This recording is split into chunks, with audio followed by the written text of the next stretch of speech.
Praise the Lord. நம்ம ரட்சகரும் மீட்பருமா இருக்கிற இயேசு கிறிஸ்துவின் ஜீவனுள்ள வார்த்தை இன்றைக்கு தியானிக்கலாம்.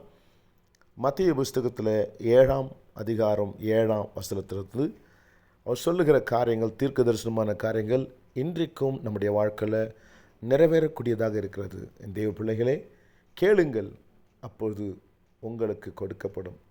தேடுங்கள், அப்பொழுது கண்டிடுவீர்கள். தட்டுங்கள், அப்பொழுது உங்களுக்கு திறக்கப்படும் என்ற ஜீவ வார்த்தை இன்றைக்கும் கர்த்தரிடத்தில் கேளுங்க. அவர் ஒரு நாள் கொடுப்பார்.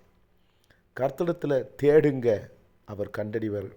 நம்முடைய கண்களுக்கு அதிகாலையில் தேடுகிறவர்கள் என்னை கண்டறிவார்கள் என்று சொன்ன ஜீவனுள்ள இயேசு.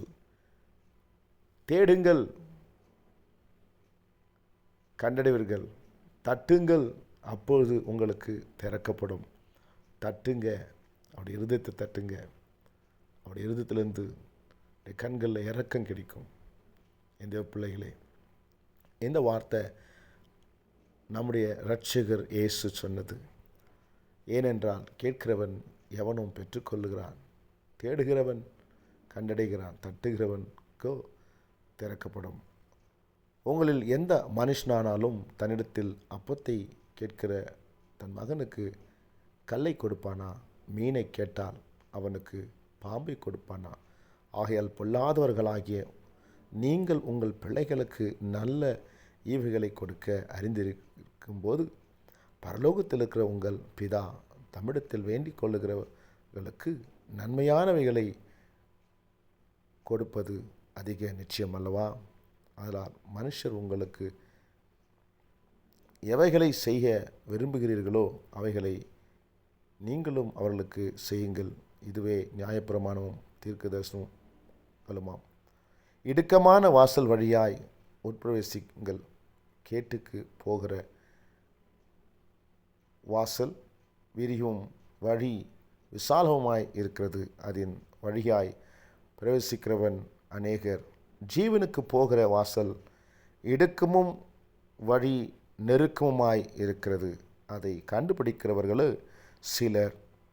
என் தேவ பிள்ளைகளே, கேட்டுக்கு போகிற வழி விசாலமாக இருக்கும், ஆனால் கஷ்டமே இருக்காது. ஆனால் நித்தியத்துக்கு போகிற வழி இடுக்கமாக இருக்கும். இடுக்கமான வாசல் வழியிலே நாம் பிரவேசிக்கணும். இந்த பிள்ளைகளே, இயேசு ஒரு இடத்துல இப்படியாக சொல்லுகிறார், ஊசியின் காதில் ஒட்டகம் நுழைந்தாலும் நுழைஞ்சிரும், ஆனால் ஐஸ்வர்யவான் உள்ள நுழைய மாட்டான்னு சொல்லிட்டு. ஆனால் இந்த காலத்தில் ஒரு ரகசியம் என்ன என்றால், அந்த காலத்தில் ஆதி காலத்தில் வாசல் தான் ஊசியின் காதுன்னு சொல்லுவாங்க. எப்போதுமே வீடுகளுக்கு வாசல் ரொம்ப சின்னதாக இருக்கும். அதில் ரொம்ப கஷ்டப்பட்டு போவாங்க இல்லையா? ஸோ அதை போல் ஒட்டகம் எப்படியாவது கஷ்டப்பட்டு போகலை. அதே போல் கர்த்தருடைய ராஜ்யத்துக்கு, அவருடைய சமூகத்துக்கு போக இன்றைக்கி மனுஷர்கள் ரொம்ப கஷ்டப்பட்டு போவாங்க, வரமாட்டாங்க. கர்த்தருடைய வசனத்தை கேட்க மாட்டாங்க, பிரமாணத்தை செய்ய மாட்டாங்க, மற்ற காரியத்திலெல்லாம் ஃப்ரீயாக இருப்பாங்க. என் தேவ பிள்ளைகளே, இடுக்கமும் நடுக்கமும் எத்தனையோ தடைகள் இருந்தாலும் தேவனுடைய சமூகத்தில் நீங்கள் உள்ள நுழைந்து அவருடைய சமூகத்தில் நிதானிங்க, உங்களை தாழ்த்தி கொள்ளுங்க. ஆதி காலத்தில் வீடு வாசல் ரொம்ப சின்னதாக இருக்கும், தலையை குனிந்து தான் உள்ளே போகணும். அதே போல் நம்முடைய உள்ளத்தை தாழ்த்தி அவனுடைய சமூகத்தில் போயிட்டு உட்கார்ந்து அவருடைய வார்த்தைகளை தியானிக்கிற மனுஷர்கள் சிலர் தான்.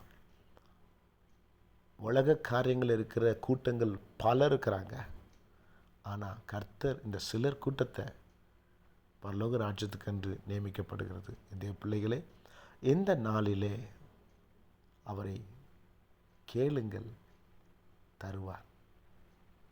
தட்டுங்கள், திறக்கப்படுவார். தேடுங்கள், அவர் உங்களுக்கு கண்டறிவார். கர்த்தர் இன்றைக்கும் ஜீவனுள்ள தேவனாக இருக்கார். God bless you.